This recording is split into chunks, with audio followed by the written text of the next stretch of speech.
hari ini kita bahas, ya mungkin udah lama ya kita nggak bahas mengenai saham-saham big banks ya, karena mungkin kalau my friends perhatiin beberapa bulan terakhir inilah kita memang lebih fokus ke saham-saham yang memang nggak ke arah blue chips, tapi kita melihat momentum ini sepertinya mulai menarik dan harus diperhatikan terutama saham-saham blue chips, dan yang paling menarik lagi di saham-saham perbankan. Nah, makanya kalau misalnya my friends nonton episode yang minggu lalu hari Jumat itu kita di active watchlist memasukkan ada BRI sama ada BCA ya, yang kalau kita lihat saat ini secara momentum harus sudah membaik ya. Nah, kalau misalnya my friends lihat di Sabtu minggu ini ketika kita sedang libur, banyak hal yang terjadi ya, terutama dari dalam negeri ya.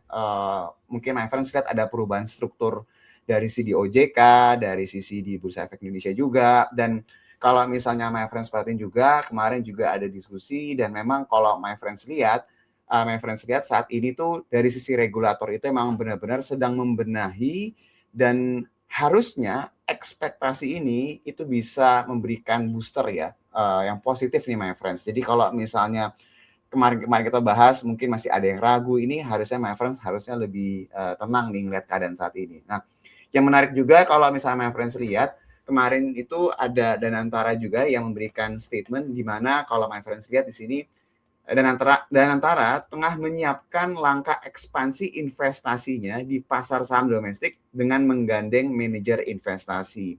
Jadi melalui skema ini, SWF tersebut ditargetkan mulai aktif bertransaksi di Bursa Efek Indonesia atau BEI dalam 6 bulan ke depan. Chief Investment Officer atau CIO Danantara, Pandu Syahrir, menyebut keterlibatan MI menjadi bagian penting untuk memastikan pengelolaan dana berjalan profesional dan akuntabel. Selain itu, kehadiran Danantara di pasar diharapkan mampu menciptakan efek penarik bagi investor lain, khususnya investor institusional. Jadi, kalau misalnya my friends lihat, pas kemarin itu ada press conference juga, terus juga ada keterlibatan Danantara juga. Di situ disebutkan bahwa memang dari sisi regulator itu memang lagi membenahi, likuiditas yang mau dibenahi, dan kalau misalnya my friends lihat dalam beberapa waktu ke depan, ini dalam waktu yang singkat ya, kita akan banyak melihat dan banyak mendengar update-update terkait yang memang berhubungan dengan MSCI my friends ya. Dan di sini juga disebutkan bahwa kalau Danantara di sini juga emang akan ikutan ibaratnya untuk menjaga supaya pasarnya lebih nyaman lagi, dan ini harusnya bisa memberikan efek yang positif nih buat market, terutama saham-saham yang tergolong blue chips nih my friends. Nah, dengan melihat keadaan seperti ini, my friends bisa lihat bahwa di sini juga disebutkan bahwa kami memberi arahan kepada manajer-manajer investasi yang kami tunjuk, yaitu tolong dibeli saham yang memiliki good growth, good fundamental, good liquidity, itu juga sangat penting, dan juga make sure it has good cash flow. Jadi memang kalau dilihat dari keadaan saat ini, saham-saham yang tergolong blue chips, yang likuiditasnya besar, yang market cap-nya besar, yang sudah tergolong murah sekali ya, dan ini harusnya liquid ya my friends ya, ini akan mendapatkan impact terlebih dahulu. Makanya kita lihat seharusnya saham-saham banks ini bisa melanjutkan kenaikan dari beberapa waktu terakhir ini nih my friends. Dan kalau misalnya my friends perhatiin saham-saham big banks-nya ini emang belum rally yang signifikan. Jadi kita expect volume bisa lebih besar dan bisa berimbas hal yang positif nih. Nah, kalau misalnya melihat dari saham-saham big banks-nya apa aja, jadi yang sudah masuk, kalau my friends lihat di active watchlist kita, itu ada BCA sama BRI yang baru dimasukkan.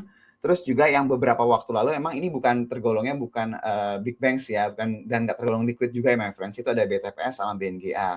Tapi kita melihat karena keadaannya ini berangsur-angsur mulai pulih, dan harusnya yang diuntungkan itu adalah saham-saham blue chips yang fundamentalnya kuat dan undervalued. Dan kalau misalnya my friends perhatiin, mendekati momentum pembayaran dividen juga, kita melihat bahwa saham-saham ini harusnya bisa mendapatkan katalis yang lebih positif nih. Nah, selain 4 nama tadi, kita juga masukkan ada BRIS ya, yang per hari ini kita masukkan ke active watchlist-nya kita my friends.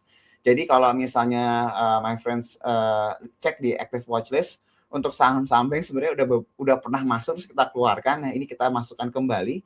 Jadi kita melihat BRIS ini harusnya bisa menjadi salah satu saham-saham banks yang bisa mendapatkan katalis positif nih dari keadaan sekarang. Jadi untuk update di pagi hari ini, kita melihat, sekali lagi kita recap, harusnya dengan adanya pertemuan kemarin dari regulator dan dari Danantara, juga dengan para pelaku pasar, harusnya ini bisa memberikan impact yang positif ke market, ya.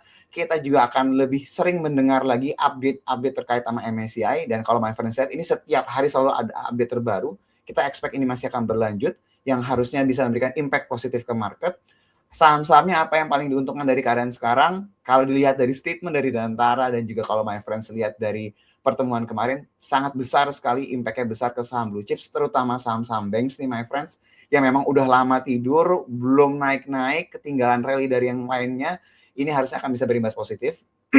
Dan my friends harus ingat juga momentum pembagian dividen akan dalam waktu dekat ya, di dalam 1-2 bulan ke depan ya. Jadi kita melihat yang masuk di active watchlist kita ada BCA, ada BRI, dan yang baru kita masukkan ini ada BRIS, sedangkan saham-saham memang second liner-nya ada BNGA dan juga ada BTPS.